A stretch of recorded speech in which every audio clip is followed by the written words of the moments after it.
Hey there, Maureen Chiana here, founder of the Mindsight Academy, neuro coach to executives, leaders, entrepreneurs, and a neuro leadership trainer using insights from neuroscience to help you deliver results by learning to work smarter, be in control of your brain, manage yours and other people's emotions, change behaviors, flourish, and exceed expectations.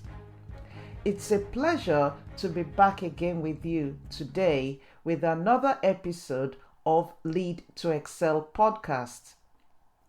The podcast today has been inspired by the recent events in the UK relating to the A-level results and the GCSE results, and the fact that students are soon going back to school. A lot of students will be starting college or university in the next few weeks. And this podcast is really to challenge, in a way, schools, colleges, and universities to really equip your educators with the right skills to help and support their mental well-being, but also give them the tools to support the mental health or mental well-being of their learners. So the title of our podcast today is The Importance of Emotional Intelligence for Teachers and Students' Mental Health. Mental health is a big topic now, and rightfully so, because if you do not know how to maintain the right mental health or to maintain your mental well-being, you will struggle to do anything successful. Sometimes it can get to the stage you can't even function at all. So linking emotional intelligence with mental well-being is the aim of this podcast today. So without wasting any more time, get your drink, coffee, tea, whatever that might be, put your feet up and listen in. As schools, colleges and universities look at reopening in a few weeks' time, we're led to ask and wonder if they have the resources to create an equitable experience that meets each of their learners' needs. How prepared are educational institutions to help students and teachers who are dealing with the after effects caused by the coronavirus?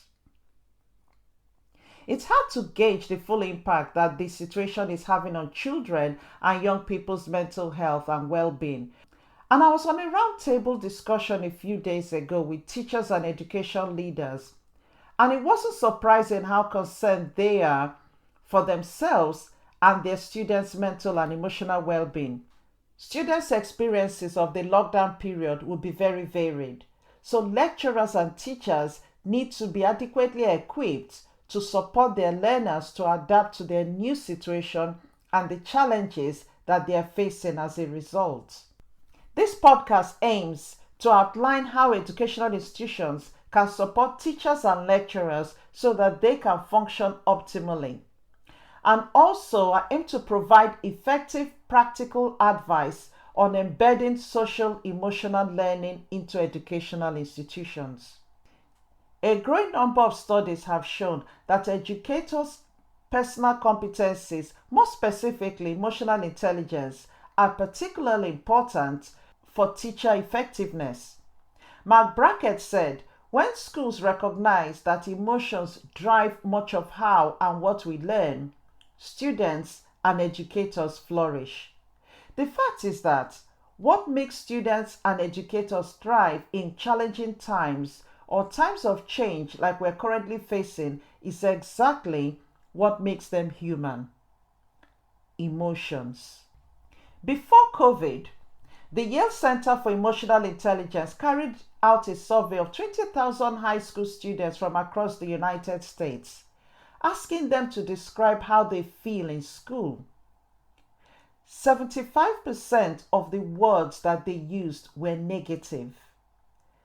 Tired, bored, and stressed were the three top ones that they used. When they gave 6,000 US educators a similar survey, respondents said that they spent nearly 70% of their days at school feeling frustrated, overwhelmed, and stressed. The research indicated that much of this stress was related to the climate and culture in the educators' schools. The question is, how clearly do you think children and students think when they're feeling scared, anxious, tired, bored, and stressed? How well do you think that they absorb new information or engage in conversations leading to deeper understanding? How effective would you guess educators are when they are anxious for their own safety, worried about getting ill themselves, frustrated, or overwhelmed? Ignoring how people feel and just expecting them to push through emotions can impair their ability to learn, process knowledge, make good decisions, develop healthy relationships, feel confident, secure, and happy, and perform at their best. If you've not listened to my previous podcast, please go and listen to them, because I describe how decision making in particular is impacted or reduced when people are feeling anxious and stressed. When people are feeling anxious or stressed, the part of the brain that deals with decision making is deactivated. And that's why you find that when you're overwhelmed, when you're stressed, when you're burnt out, you can't think straight. Today, I work with so many leaders. I work with education leaders as well, education managers. It's really sad to see how people are underperforming, not because they lack ability, but because they don't know how to manage their emotions. And they don't know how to support the people that they lead or people that they manage to support their emotions as well. There's now a growing recognition of the importance of social emotional competencies to students' learning and academic achievement, with a growing need to train new and old teachers with these skills. There's a great need for patience, flexibility, and support for all staff to effectively manage the transition back to school, college, or university. Some of our kids, by the time they go back to school, would have been out of school for about 6 months. So, expecting them to just come back and fit right in is unrealistic. So, being able to support them emotionally is very vital. Teaching is a demanding activity, and teachers have great responsibilities in the overall development of physical, mental, emotional, and intellectual growth of learners. They are required to take care of the mental and emotional well-being of the students besides ensuring academic excellence. The continuous professional development of teachers should encapsulate updating their knowledge and equipping them with befitting competencies and skills. An emotional intelligent teacher is one who imbibes emotional skills and practices the behavior on a daily basis, and as a result experiences a more successful and contented professional career and life. Such a teacher knows when and how to be more resilient and proactive for different stressors and is not pressurized by change or stress. Educators who have high emotional intelligence are reflective and not reactive. They are more flexible and not resistant to change. They are effective communicators, not aggressive or passive. They are more future-oriented and optimistic and not pessimistic and negative. They are creative and practice positive behaviors. They are not reactive. So now let's look at the relationship between social emotional learning and mental health. Experts recognize that social emotional learning plays an important role in promoting positive mental health, like anxiety disorders among learners. Social and emotional leadership focuses on developing emotional intelligence, behavioral and character skills that support success in school, in the workplace, in relationships, and the community. And what I want to really get across today is the importance of equipping our educators with these social emotional leadership skills. I created a course for university recently where I had to train lecturers at the university to deliver the training to students. And it was so amazing to see how the lecturers themselves learned so much of these emotional intelligence skills that they were able to now use it in their personal life, but also use it in planning their lectures to support their students even further. Social emotional competencies is about creating a culture that reflects social belonging and emotional safety. Sadly, many schools, colleges, and universities place social and emotional skills at the bottom of the list of things to learn. We need to ask ourselves where children and youth will learn these skills, since few parents have these skills, and unfortunately, most teachers haven't received formal training to pass along this knowledge either. The good news is any teacher or lecturer can learn how to integrate social emotional learning into their practice. And most teachers actually recognize that they are an essential component of educating the whole child. So now let's look at some of the benefits of this social emotional learning and social emotional leadership. Self-awareness. And this is the capacity to reflect on one's own feelings, values, and behaviors. This time that learners are coming back to school or university or college, it's so important that they learn, that educators and the students learn to recognize their own emotions, understand what they're feeling, and can express those emotions appropriately. One of the main reasons that people suffer from anxiety is the inability to recognize the emotions and recognize the thoughts that are causing the emotions. And this is what self-awareness gives you. The next benefit is social awareness. And this is the ability to view situations from other people's perspective. Respect the social and cultural norms of others and celebrate diversity. You find that when people are stressed, most times because they don't know how to express what they're feeling or they don't understand what they're feeling, they lash out. I heard that the number of abuse, that is children that are attacking parents during the lockdown period, increased a lot during that quarantine period. One of the reasons for this is that lack of ability to understand your emotions and express them appropriately, and also being able to understand how other people feel and build proper relationships. Emotional intelligence skills helps everybody.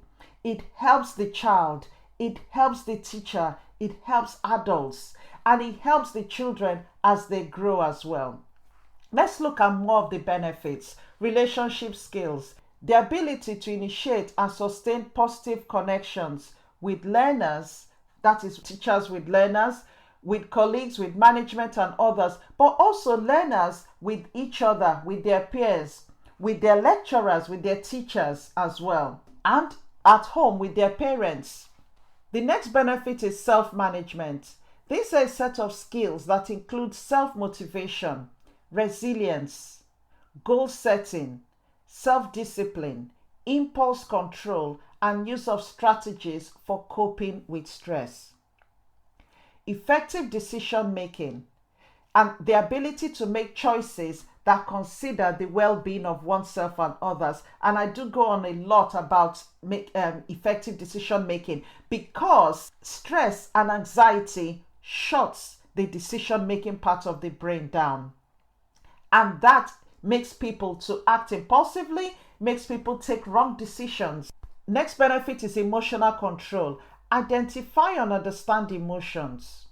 Emotion and behavioral regulation, empathy or perspective taking. And finally, social and interpersonal skills. Understanding social cues, conflict resolution, and pro-social behavior. As teachers unquestionably influence students' social and emotional development, they have a responsibility to do so in a way that is positive and deliberate. But for this to happen, educators need help themselves to develop these skills for themselves first, because you cannot give what you don't have. I was in a talk recently, and one of the teachers was saying that it's not their responsibility to support students' mental well-being. And that is a lack of understanding, because a teacher with emotional intelligence skills will be able to support students naturally through embedding it in the curriculum, the way it communicates with the students, but also you know when it's time, when you need to now refer the child to an expert. The fact is that educators need these skills so that they can use them constantly while they're dealing with the children in their care. Teachers who lack the communication and regulation skills needed to navigate the current unprecedented challenges are vulnerable to becoming victims themselves. It's crucial for schools, colleges, and universities to train staff adequately and implement systems that helps them to develop students' social and emotional skills so that they can practice and use these throughout their day, use them at home, and importantly, use them for the rest of their lives. In order for educational institutions to successfully weave emotional intelligence into their policies and procedures, it requires that leaders, staff, and parents collaborate with intention to create the required conditions. These stakeholders must confront troubling and challenging issues and respond proactively to infuse emotional intelligence into academic content and social situations. Doing this work and meeting its many challenges is only possible if the adults in the school are themselves emotionally intelligent, competent. An emotionally intelligent teacher or educator will serve as an important role model for students, particularly as the extraordinary challenges of the classroom evolve and become more evident in the next few weeks or months. For this, educators need to be trained in these skills to be able to manage their own emotions and those of others. Goldman and others are quoted as saying, "Emotions are critical ingredients for optimal information processing, social communication, written communication, motivation, attention, concentration, memory, critical thinking skills, creativity, behavior, physical health, and even our very survival." Teachers, lecturers need to be high in emotional intelligence to be successful. Untreated or undiagnosed mental health conditions are likely to affect a student's emotional wellness and their ability to learn, develop, and grow. If undetected, these mental and emotional problems can lead to severe problems such as low achievement, high absence, disruptive behavior, and even dropping out. The first time I used these skills about 12 years ago in a college department that was underperforming, we noticed that a lot of the students who were leaving and going on to university were dropping out. Those that went into the workplace were losing their jobs. So years after, they're just going around the circle. They hadn't really progressed.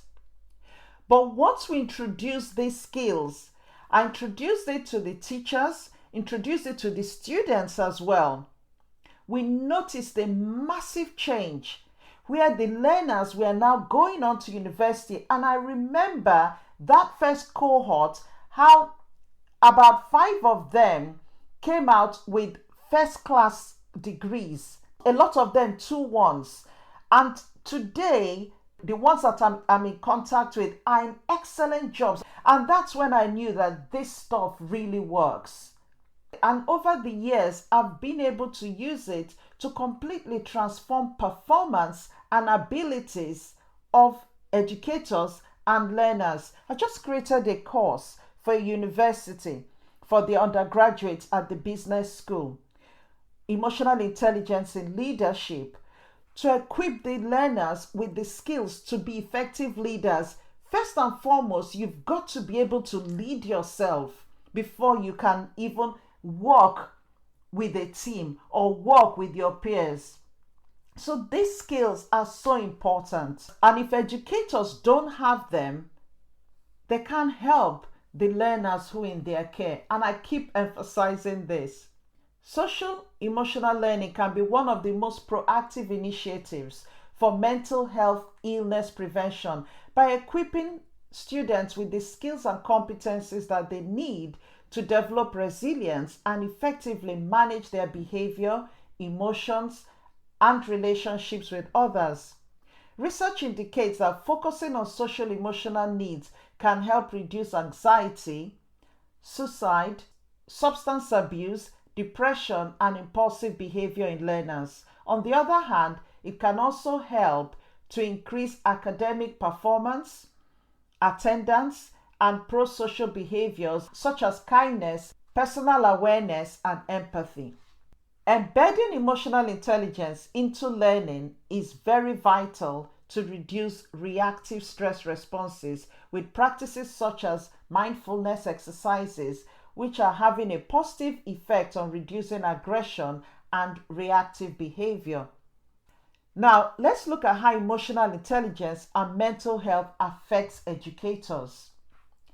Every educator will tell you that teaching can be very stressful, as they have to not only manage a classroom or lecture theater full of students or children, but they also have to respond to parent queries, handle administrative paperwork, develop curriculum, and be responsible for extracurriculars.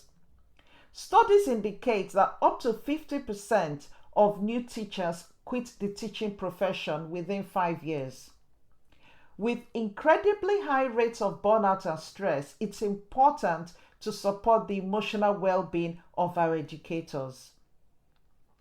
Having had experience as a university lecturer myself, a school teacher, and a college teacher and lecturer, I know the amount of pressure educators, education leaders, and managers come under. But I also know from my work as a neuro leadership trainer and consultant, having worked with so many leaders, managers, students in colleges and universities, that emotional intelligence makes a huge difference to their mental health, academic performance, and their future life as they get into the workplace. It's incredibly sad to see so many adults today struggle in the workplace. Youth coming out into the workplace and struggle to adapt to life in the workplace, all because they don't have emotional intelligence skills. You can imagine the difference it would make if we equip our children and youngsters at an early stage with these skills. You can imagine what the workplace would look like. These will be adults that are resilient, adults that can collaborate with people in different cultures and diverse groups of people, adults that know how to communicate effectively, adults that have empathy for other people and people they work with, leaders that know how to manage people and know that they are managing humans, leaders that are not just focused on data and results, but focused on the people, knowing that when you care about the people, that the results come. So educators who have developed high emotional intelligence are more likely to respond to students with empathy. Angry and stern responses from teachers can easily breed resentment in learners. And this is the same for education managers. When you use angry or stern responses, it breeds resentment amongst the teachers, and that is why so many educators are unhappy, because they feel that management don't care. On the other hand, educators who lead with care and compassion are more likely to build positive relationships with their learners and gain their trust and respect. Emotional intelligence training helps educators with better classroom management as well as learner engagement in a way that promotes interest and engagement. And a lot of what I've focused on here is really equipping our educators with these skills so that they can help their students. But the same goes for education leaders need these skills to be able to manage more effectively as well. So in conclusion, a better educational outcome can only be achieved if educators are high in emotional intelligence. 3 days of inset training at the beginning of the academic year is not enough to help teachers or lecturers rewire their brain to increase their emotional intelligence. They need ongoing support to enable them address issues appropriately as they arise. The impact of training programs should ensure better effective educators. A teacher or lecturer can be more effective in teaching if they have high emotional intelligence. They can plan the lessons as per the desired goals and they can manage the classroom well, keeping in mind the individual differences of the learners. If anyone wants to discuss this further with me, I'll leave my details at the bottom. I run a lot of emotional intelligence training. I can do it virtually. I've got an online academy, the Mindsight Academy. Do have a look at the Mindsight Academy because if you want courses that they can do at their own pace, you'll find it there. And I'll be happy to have that discussion about mapping out a plan for how we train them over a period of time, because just giving them a few hours of training at the beginning of the year and leaving them to just go off into the classroom or lecture to work with learners, or now that a lot of the training is virtually, it's not going to work. So I'll be so happy to work with you to come up with a plan where we can train our educators and education leaders effectively so that we can help our students and children. Secondly, it's important to note that there are very concrete reasons to promote social and emotional learning in schools and educational institutions at all levels. According to Goldman, the various problems like bullying, disciplinary problems, violence, and drug abuse can be addressed in schools with application of emotional intelligence. The emotional intelligence of children starts developing long before they ever join school. Emotional intelligence levels vary widely depending on the learner's home environment. With a solid basis in emotional intelligence, academic performance, as well as sound behavior, learners can improve and learn to control their emotions and thoughts by maintaining their brain health. These skills don't just stop while they're students. These are skills that they will learn to use as adults in their personal and professional life in future. Finally, there is no age at which it's too early or too late to start teaching and learning emotional intelligence. The parts of the brain needed to enhance emotion vocabulary and learn strategies for regulating emotions are active until we die. By infusing into our education system and equipping our educators with solid teaching about emotion, we can ignite passion and purpose in our students and educators. We can teach our students to collaborate, take risks, and get up when they are knocked down. Teaching emotional intelligence will help our learners and educators inform their decisions, support their well-being, and help them achieve high goals.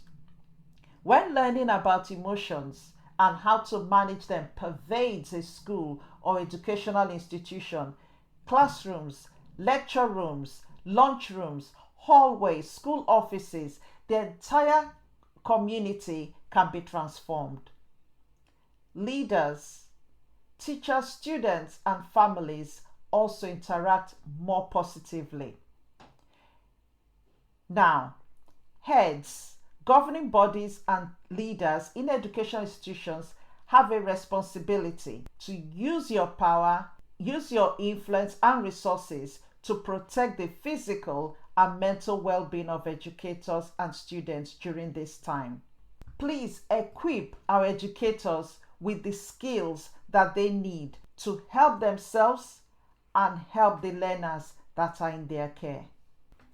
Thank you again for tuning in, and I hope you found this podcast really useful. As I've said, I'm available to really help anyone with training their educators or leaders. It's so important that we do what we can to equip our students with the right skills, and it will help them maintain great mental well-being. Basically, what we're talking about is having a good brain health, and that's what matters. Teaching them how to control their thoughts and how to manage their emotions is key. So, if you have not subscribed to this podcast, please hit the subscribe button wherever you listen to this podcast so that other people could also find this podcast and listen to it. I'll appreciate you leaving a review or comment about the podcast. And finally, I look forward to seeing you in the next podcast. Do look after yourself, take care, and keep soaring. Remember, you are limitless. Bye for now.